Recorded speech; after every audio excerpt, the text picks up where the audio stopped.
أعوذ بالله من الشيطان الرجيم بسم الله الرحمن الرحيم صلى الله عليه وعلى آله وصحبه أجمعين يا أيها الذين آمنوا اتقوا الله حق تقاته ولا تموتن إلا وأنتم مسلمون. Ma'asyiral muslimin dan muslimat rahimani wa rahimakumullah. Afwan, saya jauh terlambatnya, Masya Allah, karena tadi macet luar biasa, Pak, luar biasa, macet luar biasa. Masuk Baladewa pun Masya Allah stres, masuk parkir depan Masya Allah susah juga. Khair insyaallah, mudah-mudahan antum sabar menunggu ya. Mudah-mudahan Allah Subhanahu wa taala memberikan kepada kita keutamaan ilmu dan keberkahan.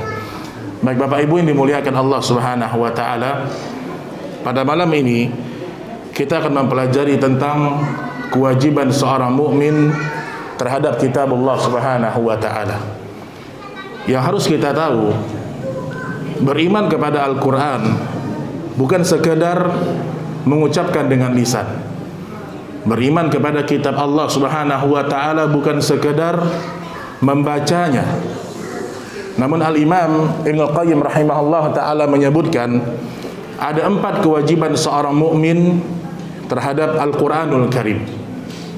4 kewajiban seorang mukmin terhadap kitab Allah Subhanahu wa ta'ala. Kita akan ambil 1 poin insyaallah ta'ala, dan kita akan bahas 3 poinnya pada kesempatan yang lain. Yang pertama, kewajiban seorang mukmin terhadap Al-Quran adalah beriman kepadanya. Ini sudah jelas. Seorang mukmin harus beriman bahwasanya tidak ada satupun ayat-ayat Al-Quran yang berisi kebatilan.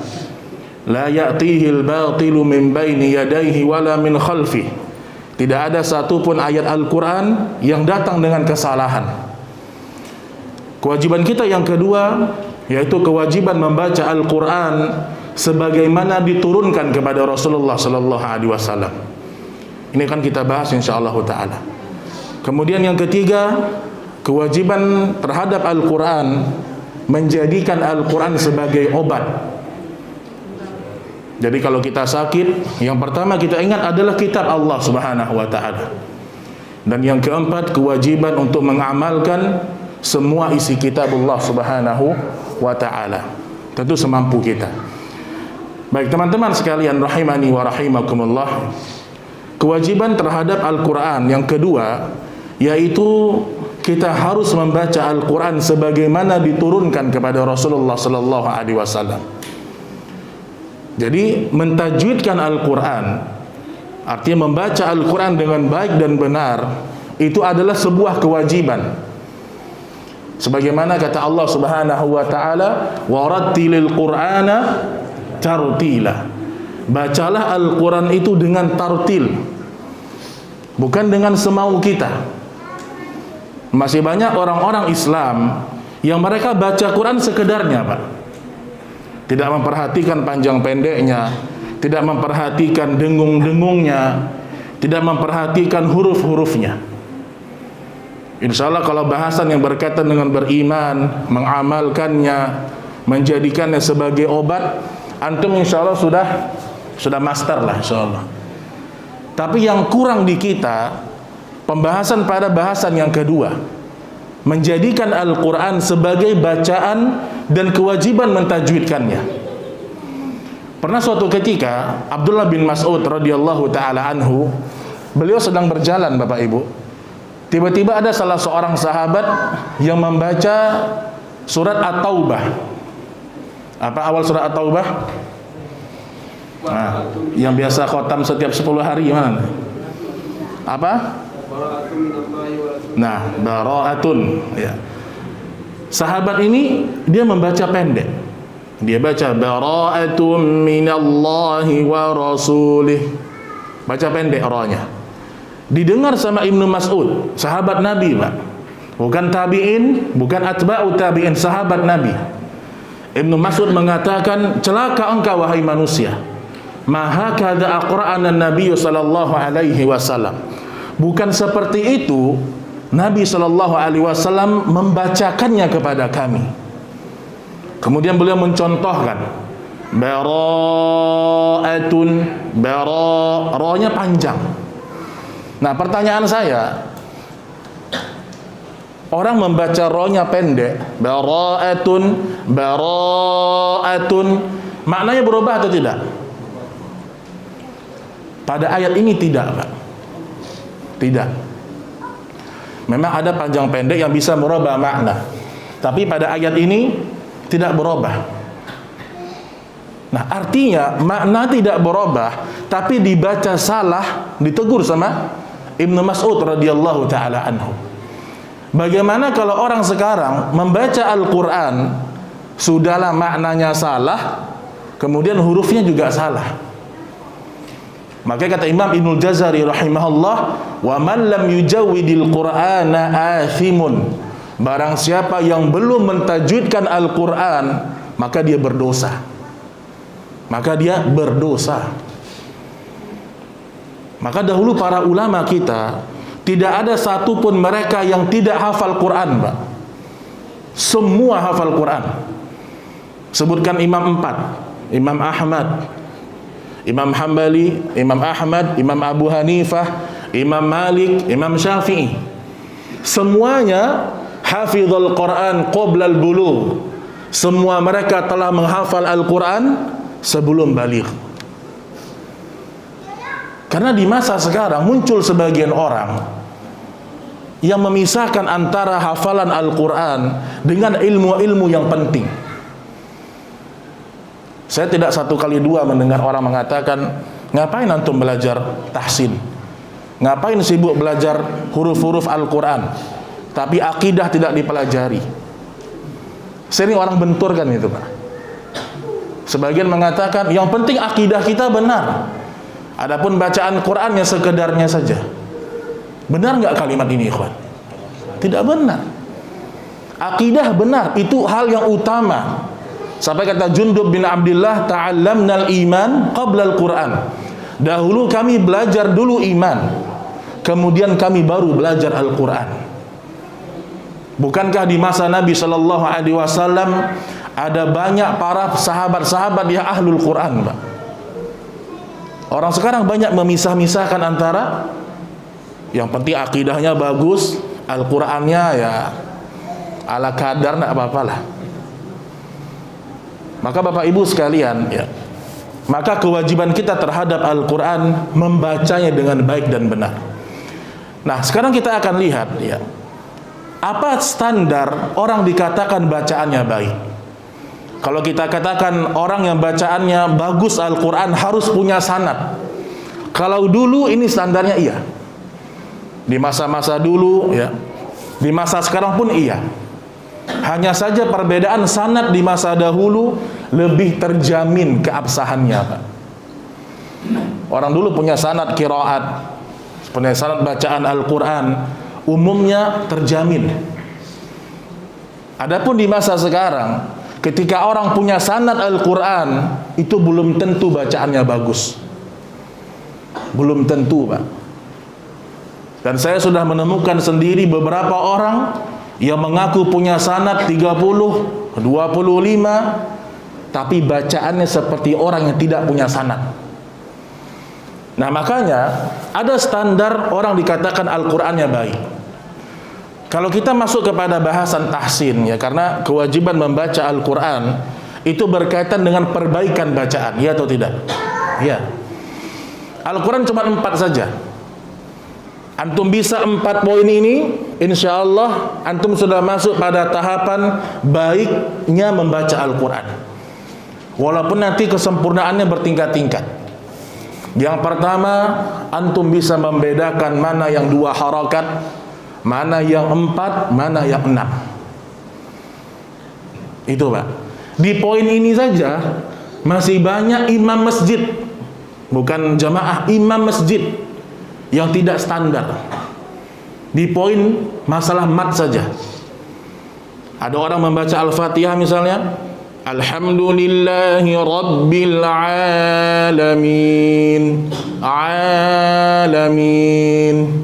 lewat dari 2 harakat.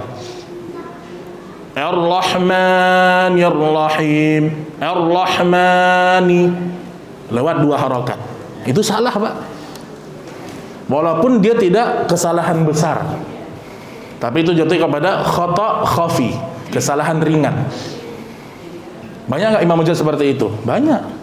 Iyyaka na'budu wa iyyaka nasta'in, masih banyak. Iyyaka, itu sudah 3 atau 4 harokat. Harusnya iyyaka na'budu wa iyyaka 2 harokat. Bukan hanya imam masjid, ustadz banyak, Pak.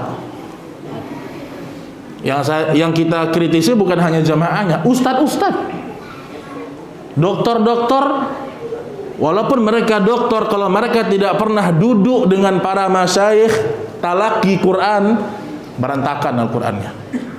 Dan ini aib bagi seorang penuntut ilmu ketika dia punya bacaan yang tidak benar. Kita tidak berbicara masalah irama. Kalau irama itu nomor 17, Pak. Yang penting sifat huruf bagus, makharijul huruf bagus. Ini yang pertama ya, masalah harokat. Kalau antum tidak percaya, masih banyak orang di masa sekarang ketika bertemu dengan alif lam mim membaca alama. Ada, Pak. Karena tulisan alif lam mim sama seperti tulisan alam nasrah. Itu tidak. Alam nasrah. Kan alif lam sama mim. Al-Quran di masa dulu tidak ada harokatnya, Pak. Kenapa? Ada orang bilang, Ustaz, kenapa ini dibaca alif lam mim bukan dibaca alam, Ustaz? Kan sama-sama tulisannya 3 huruf, bentuknya sama. Nah, disitulah Al-Quran perlu ditalakikan. Yang namanya orang belajar tahsin bukan dengan papan tulis, Pak. Antum lihat di YouTube orang belajar tahsin dengan papan tulis. Itu 10 tahun tidak akan bagus baca Qurannya. Percaya sama saya. Karena tahsin itu bukan teori. Ajarkan mat tabi'i 2 harokat, nun ketemu sama ba begini, bukan. Karena tajwid itu, teori tajwid itu untuk orang yang nanti sudah mapan. Itu nanti ada tingkatannya. Tapi untuk masyarakat awam, mereka tidak perlu tahu ikhfa, izhar, apalagi mad jaiz, mad wajib, yang bikin pusing semua ini. Itu yang membuat orang-orang terkadang berhenti belajar Al-Quran. Nun ketemu sama ba, hukumnya apa? Karena itu teori. Tapi belajar tahsin yang benar, guru baca, dia ikuti, selesai. Nggak perlu dia tahu namanya apa. Ini namanya tajwid praktis. Karena kita mendapatkan pahala ketika membaca Al-Quran, bukan karena kita tahu ini ikhfa, ini izhar, bukan. Tapi ketika kita mampu mengucapkan izhar yang benar, itu tidak. Kalaupun dia tahu ini ikhfa, berdengung, didengungkan misalnya, dia tahu secara teori, tapi ketika mempraktekkan dia tidak bisa, nggak dapat pahala. Misalnya nih, Pak, orang belajar memperbaiki surah An-Nas. Saya masuk ke praktek saja ya. Orang mengatakan misalnya minal jinnati wan nas. Sebelum dia tahsin dia baca misalnya minal jinnati wan nas. Enggak ditahannya nunnya. Jinnati kan ditahan. Enggak perlu kita sebutkan ini nun namanya nun gunnah, harus didengungkan sekian, enggak perlu. Tinggal kita bilang tahan jinnati, dia ikuti. Begitu belajar Al-Quran yang benar. Jadi praktek.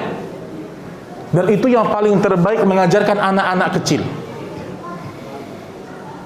Antum kalau ingat dengan beberapa anak-anak kecil yang hafiz Quran di Indonesia ya, umur 6 tahun Pak, hafal 30 juz. Tapi kalau disuruh buka Al-Quran mereka belum bisa baca. Tapi kalau disuruh baca dari Alif Lam Mim sampai An-Nas, bacaannya bersih. Dari pendengaran, dari talaki yang benar. Sebagaimana Nabi belajar dengan malaikat Jibril dengan talaki. Nah sekarang orang kan keren-kerenan, maksudnya pakai papan tulis. Dan saya mengkritisi itu banyak, termasuk para ustadz-ustadz. Karena orang belajar tahsin, belajar qiraat itu langsung face to face, praktek. Kalau sampai bahasa saya katakan ya, orang kalau ingin bagus Al-Qur'annya, para sahabat Pak, mereka tidak mengenal istilah ikhfa, izhar, ya tidak. Mereka tidak mengenal. Abu Bakar tidak mengenal istilah itu. Tetapi mereka bisa mempraktekkannya. Istilah ini muncul kapan? Dari para ulama, Imam Syatibi, Ibnul Jazari, dan ulama-ulama qiraat untuk memudahkan orang dalam mempelajari tajwid. Kecuali antum menjadi guru, antum sudah sampai pada tingkatan tertentu, antum harus tahu dengan tajwid. Iya. Tapi kalau untuk belajar di awal, nggak perlu. Dan metode seperti ini, alhamdulillah ya, terutama saya di Pekanbaru, berkembang di Pekanbaru Pak. Itu metode tahsin dengan praktek. Nah ini ikhwan, yang pertama masalah panjang pendek huruf ya. Kemudian yang kedua, standar yang baik dalam membaca Al-Quran, antum bisa mendengungkan yang harusnya dibaca dengung. Yang harusnya dibaca dengung, didengungkan. Walaupun nanti secara praktek dengung itu berbeda-beda bunyinya, tergantung dia berjumpa dengan huruf apa. Misalnya walladzina min qablikum, yang penting dengungkan dulu. Walladzina min, mau min, yang penting dia dengungkan dulu. Itu cara pertama dalam belajar tajwid praktis. Setelah dia bisa mendengungkan walladzina min qablikum, baru kita ajarkan dengungnya, ada yang tebal, ada yang lebih ringan. Karena setiap dengung itu tergantung huruf setelahnya. Kalau huruf setelahnya huruf tebal, maka ditebalkan. Ini kan praktek. Itu dia mendengungkan yang harus dibaca dengung. Karena masih banyak orang ketika membaca Al-Quran itu, kalau dibuat catatannya, kecepatan membaca sampai 100 km per jam Mbak. Ada orang ngaji seperti kumur-kumur. Innal ladzina kafaru sawa'un 'alaihim a anzartahum am lam tunzirhum la yu'minun, khatamallah. Nah, ini. Dan ini saya pernah langsung dengar seorang imam, saya dengarkan di YouTube, dia baca seperti itu, satu tarawih dia kejar 7 juz. Apa manfaatnya? Membaca dengan cepat, tajwidnya rusak, apa manfaatnya?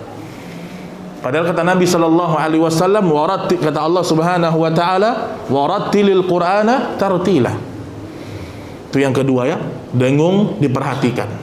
Yang ketiga, yang berkaitan dengan posisi mulut ketika mengucapkan huruf A, I, U. Banyak orang membaca Al-Quran, kalau barokatnya bawah, kasrah, dibaca E. Maliki yaumiddin, den pula kan, bahasa Minang pula den. Hah? Den. Jadi hati-hati Pak. Jangan kita anggap enteng yang namanya ilmu qiraat. Sebagian orang, misal di Jogja ya, membaca ain dengan apa? Nga. Alhamdulillahi rabbil alamin. Ada. Kalau orang Minang penyakitnya apa? Ra. Nah, itu. Ra, Ar-Rahman, Rahman. Ro harus ro. Makanya dalam belajar tajwid Bapak Ibu ya, jangan kita terbiasa membaca dengan Latin. Ada orang baca Latin Mbak. Misal dia baca surat Yasin, Latinnya apa tulisannya? Bukan Yasin, ya Asin. Nah itu. Itu kalau Latin Mbak. Makanya jangan terbiasa membaca Latin. Dan orang yang membaca Latin, dia tidak mendapatkan satu huruf 10 kebaikan. Karena yang Nabi maksudkan dengan satu huruf 10 kebaikan dengan tulisan Arab. Karena Nabi mengatakan walakin alifun harfun. Yang namanya satu huruf itu adalah 10 kebaikan. Alif 10 kebaikan. Nah, ini perlu diperhatikan. Jadi posisi bibir A, I, U harus jelas. Karena banyak orang ketika membaca Al-Quran, nggak kedengaran dia membaca huruf apa. Saya pernah cerita sama antum kan, saya pernah sholat waktu itu di Payakumbuh, Pak, di Ampang Gadang nama kampungnya. Subuh-subuh saya berangkat ke masjid, saya lihat imamnya udah sepuh memang. Ketika dia membaca Al-Quran, tapi nggak terlalu sepuh ya, dia baca Al-Quran, kita nggak tahu dia baca surat apa, subhanallah. Taunya kapan? Ketika di ujungnya aja. Ya bulilatil ardu zilzalaha wa akhrajat athqalaha, baru kita tahu. Subhanallah tuh. Jadi nggak jelas dia mengucapkan huruf. Baca Al-Fatihah tiba-tiba ujungnya aja yang kedengaran. Alhamdulillah rabbil alamin. Dan banyak yang seperti itu, banyak. Baik tua maupun muda. Nah, itu dia yang ketiga. Yang keempat ya, yaitu dari segi penyempurnaan, yaitu tebal tipisnya huruf. Itu penyempurnaan saja. Mana yang tebal, mana yang tipis. Ana tanya sama antum, tes nih. Kalau antum tidak tahu, berarti antum wajib ikut tahsin semuanya. Masa kita ngaku kenal sunnah, ya kan? Tapi bacaan tidak sesuai sama sunnah. Nah, itu penting tuh. Sampai saya pernah mendengarkan satu kalimat yang sangat indah, Pak, dari seorang guru ya. Dia mengatakan begini, kita mengikuti penampilan Nabi SAW. Nabi memakai jenggot, kita ikuti. Nabi celananya di atas mata kaki, kita ikuti. Para istri-istri Nabi memakai jilbab yang besar, bahkan memakai niqab, para wanita muslimah ikuti. Tetapi kenapa kita tidak berusaha mengikuti bacaan Al-Qur'annya Nabi SAW? Kalau kita katakan kita mengikuti sunnah, harusnya kita berusaha membaca Al-Quran sebagaimana Nabi membaca. Walaupun kita tidak pernah mungkin seindah bacaan Nabi, tapi paling tidak kita berusaha. Nah, sekarang saya tanya, kalimat Bismillahirrahmanirrahim, hirra ini tebal atau tipis dibaca? Dibaca hirra atau hirra atau hirra langsung tebal? Hah? Dibaca tebal. Alasannya? Karena fathah apanya? Ra-nya. Walaupun sebelumnya kasrah. Baik, barakallahu fiik. Berarti betul benar antum, masyaallah. Sekarang misalnya fafirru, firru. Firru tebal atau tipis? Tipis. Sebelumnya kasrah. Bismillahirrahmanirrahim. Sebelum kasrah. Fafirru, firru tebal tipis. Tebal apa? Soalnya huruf tipis. Fafirru. Nah, ini khilaf ulama. Tadi Pak, Bismillahirrahmanirrahim kita baca tebal. Sebelumnya kan kasrah juga. Hirra tebal antum bilang. Sekarang firru, kenapa tipis? Kenapa tipis?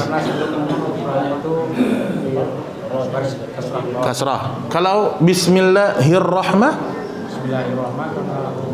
Itu kan ha gede terus gede juga ya? iya kan. Tapi harokatnya kasrah juga. Kalau fir itu kan pas kira itu kan harus tipis dong. Fir kan gitu.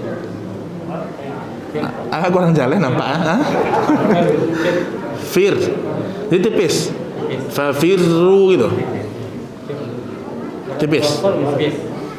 Apa bedanya dengan Bismillahirrahmanirrahim? Huruf A-nya tipis kan.